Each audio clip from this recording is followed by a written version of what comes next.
অন্নপূর্ণা যোজনার ফর্মে কিছু প্রশ্ন এখন হাজার হাজার মানুষের মাথা ব্যথার কারণ হয়ে দাঁড়িয়েছে। এখানে আমার 3টি প্রশ্ন আছে। প্রথমে একটা কথা বলে রাখি, এই ধরনের যে বাস্তব সমস্যাগুলো আসছে সেগুলো নিয়ে স্পষ্ট কোনো সরকারি নির্দেশিকা এখন অব্দি আসেনি, তাই বিষয়গুলো এখনো স্পষ্ট হচ্ছে না। অন্নপূর্ণা যোজনার ফর্মের প্রথমেই 1 নম্বরে পরিবার প্রধানের নাম চেয়েছে। এখন আমি আমার পরিবারের প্রধান কাকে করব, এটা নিয়ে হাজার হাজার মানুষের সমস্যা। এমন অনেক মেয়েই আছে যাদের রিসেন্ট বিয়ে হয়েছে বা কিছুদিন হলো বিয়ে হয়েছে, কিন্তু তার যাবতীয় ডকুমেন্ট সব বাবার বাড়ির নামে আছে, যদিও সে থাকে কিন্তু শ্বশুর বাড়িতে।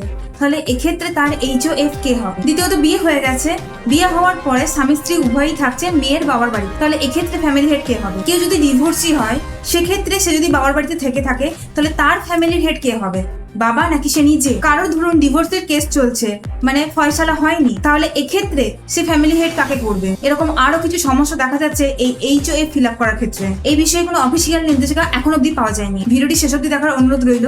যদি ফর্ম ফিল আপের ক্ষেত্রে এটা আপনার একটু হলেও সাহায্য করে থাকে, তাহলে অবশ্যই একটা ফলো করে দেবেন। এরপরে ফর্মের 3 নম্বর পেজে 12 নম্বরে আছে বিভাগ, যেখানে কাস্ট সম্পর্কে জানতে চাওয়া হয়েছে। ধরুন কোন একটা ফ্যামিলিতে 3 জন মেম্বার, স্বামী স্ত্রী এবং সন্তান। এবার ওই ফ্যামিলিতে স্বামী যে উনি যদি তফসিলি জাতি বা ST ক্যাটাগরিতে বিলং করে এবং তার স্ত্রী যদি জেনারেল ক্যাটাগরি থেকে হয়, তাহলে এক্ষেত্রে কোন বক্সে টিক করা হবে? এটা কিন্তু এখানে স্পষ্ট নাই যে কার কাস্ট এখানে দিতে বলা হচ্ছে। এরপর একদম লাস্টে স্বাক্ষর বলে একটা স্পেস দেওয়া আছে, যেখানে তোমাকে সই করতে বলা হচ্ছে। প্রশ্ন, সইটা কে করবে? ফ্যামিলির যে হেড তিনি, নাকি যিনি অন্নপূর্ণার জন্য আবেদন করছেন তিনি? যদিও সরকারিভাবে কোনো নির্দেশিকা এই ফর্মে নেই বা দেওয়া হয়নি, তবে আমার ধারণা এটা সইটা সম্ভবত HOF এর হবে, ফ্যামিলি হেডের হবে, কারণ এই ফর্মটা একটা পারিবারিক তথ্য সংগ্রহের ফর্ম। আর একটা জিনিস খেয়াল করে দেখবেন, শুরু থেকেই ফর্মের ফ্যামিলি হেডের নাম, তার ডেট অফ বার্থ, তার আধার নাম্বার, তার ফোন নাম্বার, তার ব্যাংক ডিটেলস এবং তার যে ফ্যামিলি সদস্য তাদের ডিটেলস দেওয়া হয়েছে। সবকিছুই HOF কে কেন্দ্র করে হচ্ছে। শেষে ডিক্লারেশনে মানে বর্গীর পেজ নাম্বার 12 একবারে শেষে ঘোষণা ও সম্মতি বলে যে পার্ট আছে, সেখানে দেখুন স্পষ্ট লেখা আছে, আমি এই মর্মে ঘোষণা করছি যে উপরে প্রদত্ত তথ্য আমার জ্ঞান ও বিশ্বাস অনুযায়ী সত্য এবং প্রযোজ্য ক্ষেত্রে আমি সকল সহায়ক নথি প্রদান করেছি এবং উপরে উল্লিখিত কোনো মানদণ্ড বাদ দিইনি।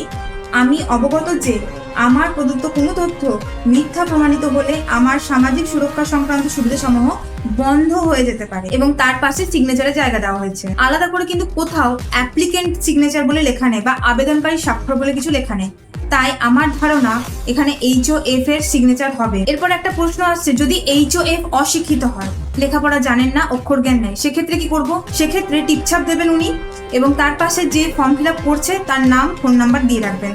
তবে অবশ্যই সেই জায়গাটা ফিল আপ করার আগে যারা সরকারিভাবে সাহায্য করার জন্য থাকবে, বা পৌরসভা বা পঞ্চায়েত অফিস বা BDO অফিস ইত্যাদি জায়গায় একবার কথা বলে নেবেন যে এইখানে সইটা কার হবে। সাধারণ মানুষের তাই একটাই প্রত্যাশা সরকারের কাছ থেকে, যে স্পষ্ট নির্দেশিকা ফর্ম ফিল আপ করার জন্য যেগুলো দরকার, সেই রকম স্পষ্ট নির্দেশিকা যেন খুব তাড়াতাড়ি দেওয়া হয়, তাতে সাধারণ মানুষ উপকৃত হবে। এই বিষয়ে আপনার মতামত অবশ্যই জানাবেন। ইনফরমেটিভ হয়ে থাকলে অবশ্যই এটি লাইক শেয়ার এবং কমেন্ট করবেন। Thank you.